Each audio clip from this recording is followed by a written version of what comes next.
Hi, Keith Cronin here today. Want to talk to you about how you can use your VibraCool as a means to do heel slides for common ailments that you get with stiffness associated with knee arthritis, joint pain, post-ACL surgery, patella tendon irritation. Oftentimes the joint gets locked up, and then commonly we do heel slides to be able to get the range of motion back. Because first we want range of motion, and then we want to be able to strengthen. So with the VibraCool, if you can find the pain area that tends to hurt the most, so say if you're having a lot of pain located on the medial aspect of the patella, well, you can put this directly over it during your exercises.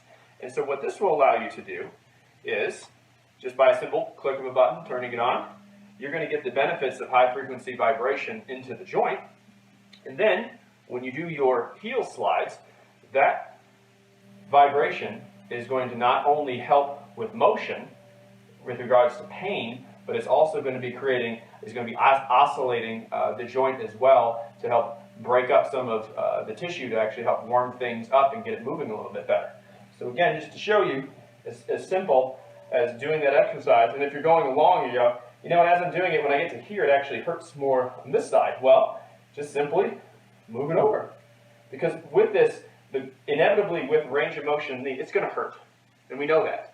But if we can do something that helps manage the pain but doesn't limit the exercise, like if you had a big giant pack on top of it and you couldn't get the full range of motion, this will allow your patient to have the ability to control their pain while getting the maximum benefit of being able to stretch their knee and get maximal range of motion.